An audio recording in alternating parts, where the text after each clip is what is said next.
The following program contains secret hacks. Attempting some of these shortcuts can be dangerous and is ill-advised.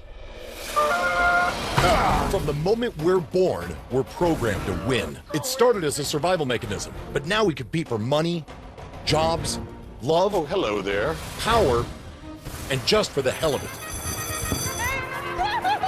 Go, baby, go, baby, go! Whether it's a fortune at the track, the job of your dreams, or just a game, I'm going to show you how to win at anything. No way! I'm Brian Brushwood, and I've picked up the tools of scientists and spies, of criminals and con artists. I've mastered incredible tricks and dangerous stunts as a professional magician. Now I have an encyclopedia of shortcuts, secret data, and helpful hacks designed to help you make life easier and give you the upper hand. This is Hacking the System.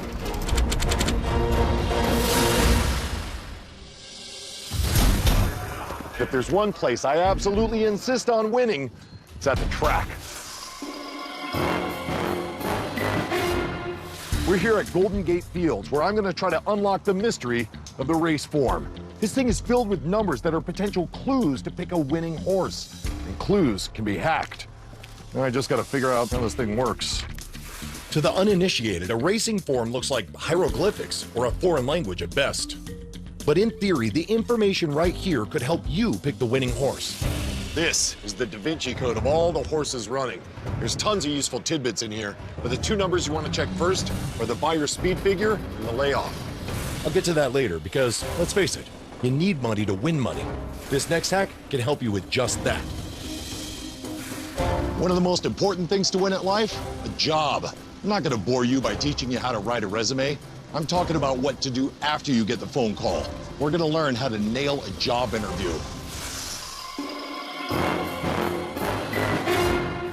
I've scored a job interview right here at this Fortune 500 company. It starts in 10 minutes. Using hidden cameras, I'm going to teach you the secret hacks and techniques that'll help you nail that job. A good start is to be on time. The company owners are in on the experiment, but the interviewer isn't.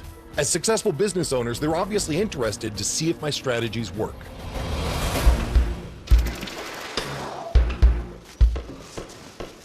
I'm striking what's known as a power pose. According to Dr. Amy Cuddy, a psychologist at Harvard Business School, even just 2 minutes of this posturing can help you take risks and cope with stress. These stances open up the body. And believe it or not, it actually changes your body chemistry, raising your testosterone level by 20%, which makes you appear and feel more confident. I'm out to win this job, but power posing is only the first trick up my sleeve. My voice is next. The way you speak and the tone of your voice has a huge impact on how you're perceived. In fact, one recent study found that the sound of a person's voice matters twice as much as the content of their message. Trinidad, and the big Mississippi, and the town Honolulu, and the Lake Titicaca. The Popocatépetl is not in Canada, rather in Mexico, Mexico. Some light humming to loosen up your voice, along with a few tongue twisters to help your dictation, can go a long way. Tibet, Nagasaki, Yokohama. Controlling your nerves before an important event is essential, but how do you do it? It's been said that there are 3 different types of dramatic conflict. Man versus man versus nature, and man versus himself. Which got me thinking, is it possible to defeat your own nerves? And what better way to test than with a lie detector? So naturally, I stole Jason Murphy's car keys and put them in one of 3 spots here in the workshop. How does all this work, exactly? You ask a few questions to establish a baseline, and then from there, you ask me about the 3 different spots where it might be. Ah, finally, Brushwood, I am in charge. So you think. However, I'm going to use a few physiological hacks and see if I can come out ahead. Come on, here we go. All right, we ready? Sure. Is your name Brian Brushwood? Yes. Do you host a television show called Hacking the System? Yes. Have you ever worn lacy underwear? That's none of your business. Fine. Are my keys in the tank of the toilet? No. Are my keys in the locker? No. Are my keys in the microwave? Yes. Did he pass? None of the signs commonly associated with lying are present. Did you lie? Only one way to find out.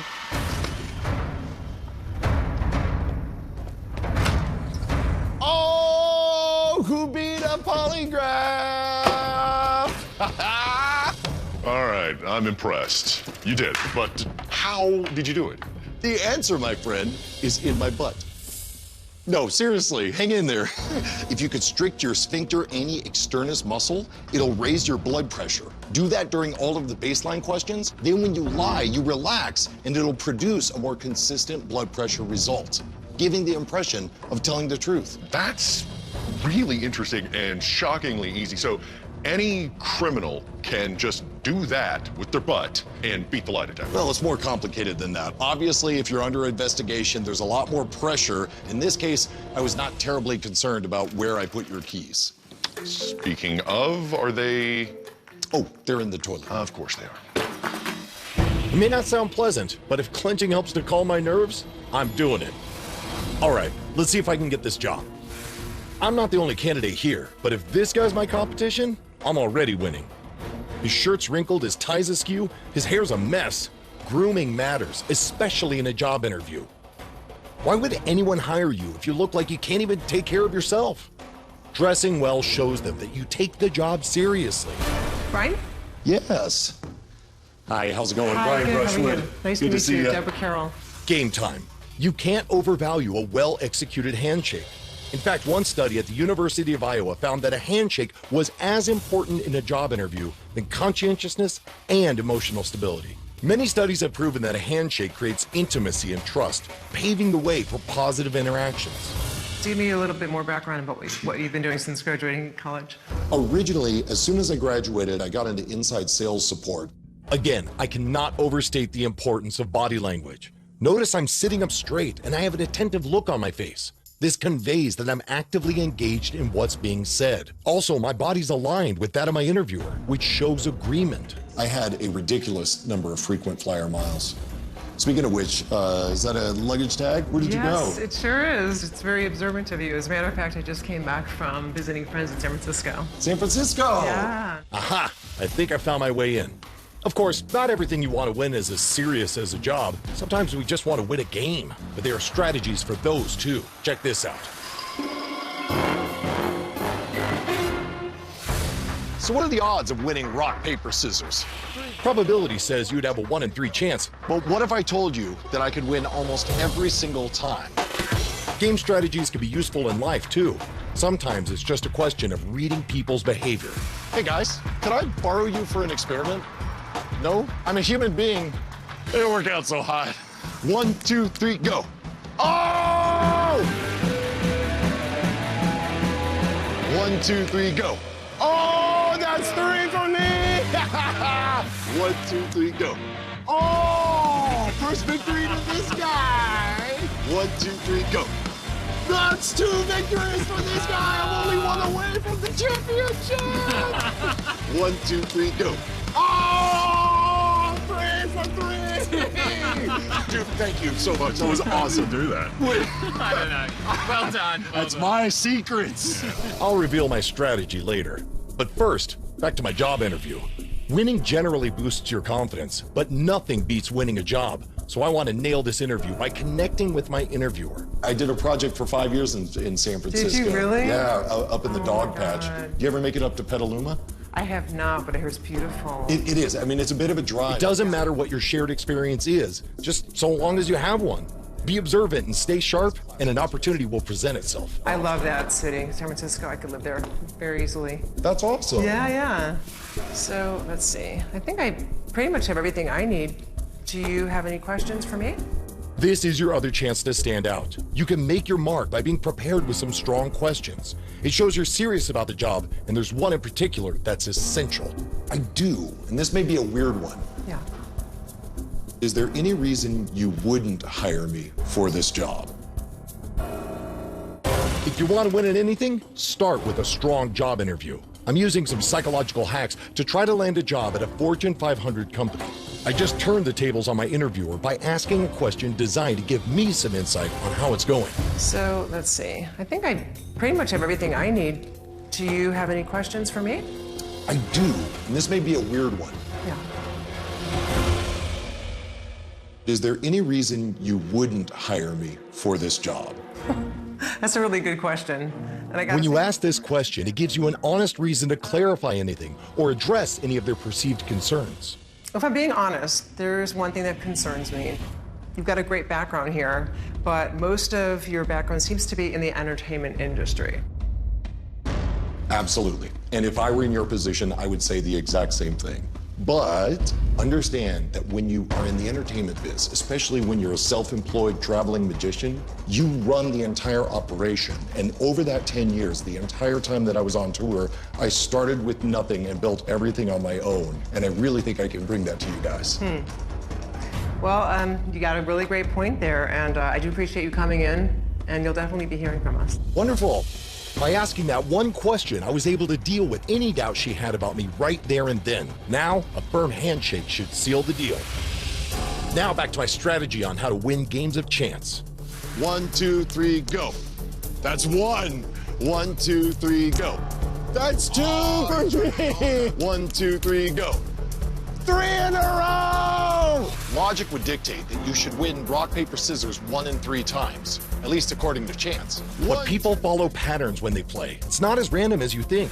You can actually exploit these patterns to win. Oh!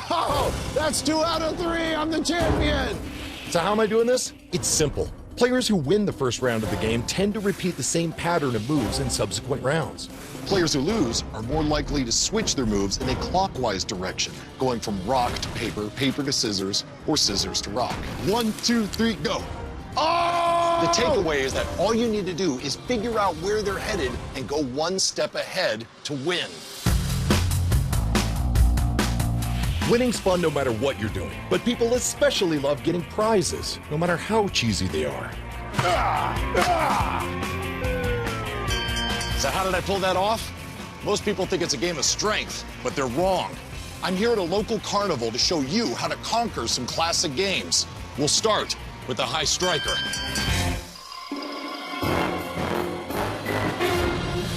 The most important factor is swing accuracy. Not even Hercules can ring that bell if you don't hit the pad directly in the center. Swing the mallet just like you're chopping wood. Lead with your dominant hand by grasping near the head of the mallet. Your non-dominant hand should be as close to the butt of the handle as you can reach. This will give you the control you need to hit the center of the pad. And if the face of the mallet hits the pad squarely, you'll walk away a winner. Woo! Yeah! Boom! There you go, Pink. Yeah! Thank you much, boss. Have a good one. Now let's take a look at another game that's supposed to be about accuracy. Shoot the star. It's a classic of the Midway. You get 100 BBs, fully automatic BB gun, and you have to shoot out the entire red star. Sounds simple, right? Here's how most people play.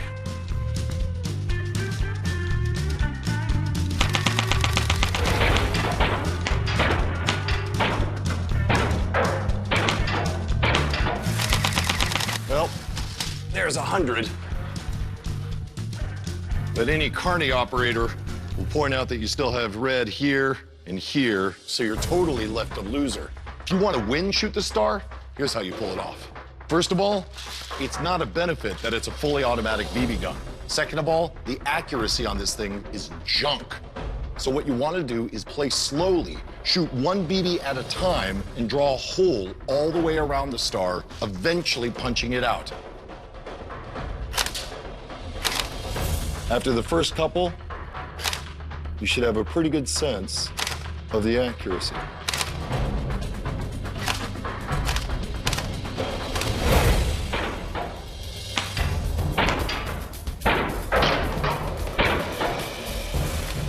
Perfect.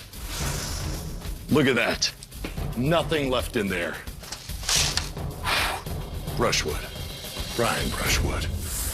Come on up, try your luck at the beanbag toss. Hey, Pinky is back. Let me guess. 1 beanbag, all 3 targets, right? That's correct. I've shown you how to win a few classic carnival games, but there's one game you should approach with caution.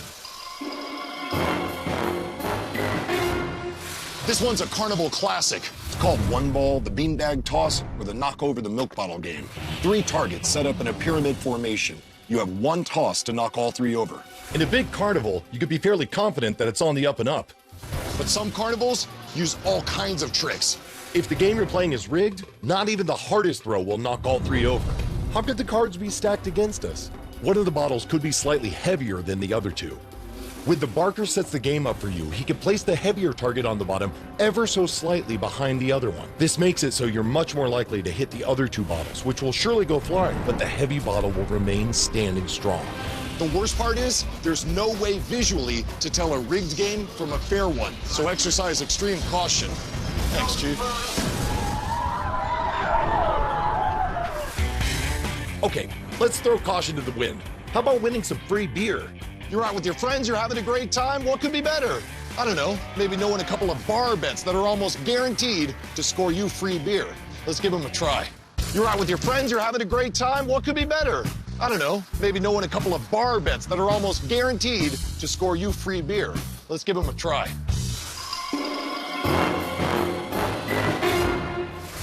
Oh, hello there. I'm Brian. What's your name? Andrea. Andrea and Aaron. Aaron, awesome. Do you guys know any like classic bar bets or scams, like ways to score free drinks? Aha! How about I teach you one? Are you down for that? Yeah. All right, here we go.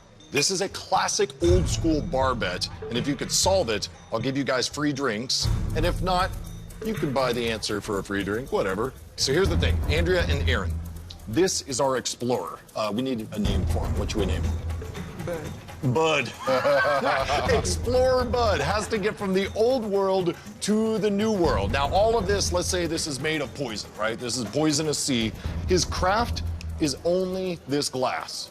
You need to figure out how to get him into his craft without touching him or his land. Can you pull it off? Pilot Bud is having difficulty entering his craft. Almost. You got it. No. Bud. Yeah. Wanna try? Sure, I'll try it. So close. Oh, so close. Are you ready for the answer? Yeah. It's gonna slay you. It's gonna slay you. Here you go. All you gotta do, start a little centrifugal force, and Bud makes it to the new world! Bar bets are fun, but what about a wimpy guy winning a test of strength?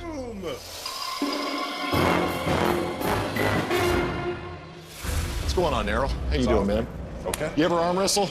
Just for fun here and there. Underground Fight Club style? Nothing like that, nah. Huh. I've heard that there are techniques that would even let a smaller guy like me defeat a bigger guy like you. If I can get close to beating you, I feel like I deserve a free beer. But otherwise, I'll give you a giant tip. Fair enough? Yeah, sounds good. All right, here. So we're here, and we're gonna go here. We're gonna move that in because you want this, this, and this all to line up, right? Wow, you are twice the size of me. That is a genuine fact. All right, say when. Ready? 3, 2, 1, and go. First thing I could do to help improve my situation is turn my wrist inwards towards me, which will turn his wrist out away from him. This takes some of the strength out of his forearm. Also, by pushing my elbow forward on the table, I make it harder for him to push my arm down. I can further gain leverage by bringing my head up above our fists, or as it's called, over the top. Finally, by cheating my body over a bit to be directly behind my hand, I create an angle of attack that's yet another advantage. I'm using all my strength and hacks to win, but man, this guy is strong. Winning feels amazing, and if you make some money at the same time, even better. Let's go back to the track and I'll show you how that racing form is your key. This is the Da Vinci Code of all the horses running. There's tons of useful tidbits in here, but the 2 numbers you want to check first are the buyer speed figure and the layoff. The buyer speed figure, perhaps the most powerful tool in selecting a winner, measures how fast a horse runs, taking into account how fast the surface is on any given day. The best part is, it's an easy tool to use. The higher the buyer speed figure number, the faster the horse. The layoff is how long the horse has been off between races. A 30 to 60 day gap between races is a good break for the horse, and it should be in prime winning condition depending on the track. A break that lasts 90 days or longer is considered too much, and the horse might not be in peak condition.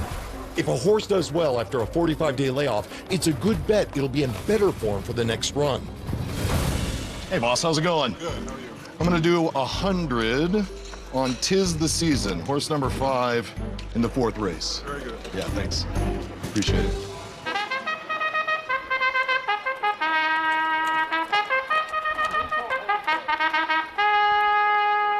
In this race, I found one horse that had a speed rating 20 points higher than all the others.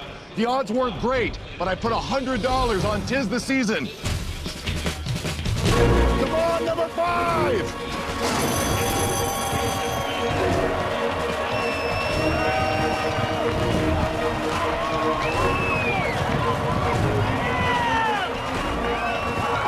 Come on, 'Tis the Season!